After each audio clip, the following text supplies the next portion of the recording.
বাংলাদেশ যাচ্ছে ত্রয়োদশ জাতীয় সংসদ নির্বাচনের দিকে। ভোট হবে 12 ফেব্রুয়ারি 2026 সকাল 7টা থেকে বিকেল 4টা পর্যন্ত।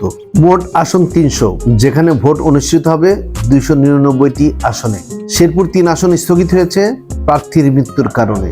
এই আসনের জামায়াত ইসলামীর প্রার্থী ছিলেন নুরুজ্জামান বাদল।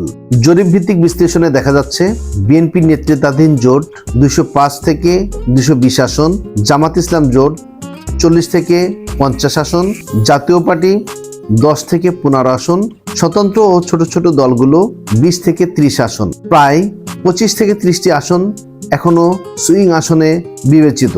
সুইং আসনগুলো চূড়ান্ত ফলাফলে গুরুত্বপূর্ণ ভূমিকা রাখবে। সরকার গঠনের প্রধান সম্ভাবনা বিএনপি জোট, তবে সংসদে গুরুত্বপূর্ণ ভূমিকা রাখতে পারে জামাত, জাতীয় পার্টি ও স্বতন্ত্র প্রার্থীরাও।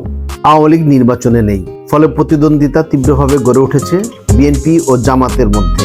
এই নির্বাচন শুধু আসন লড়াই নয়, এটি বাংলাদেশের গণতন্ত্র, রাজনৈতিক স্থিতিশীলতা এবং দেশের ভবিষ্যতের দিক নির্দেশক।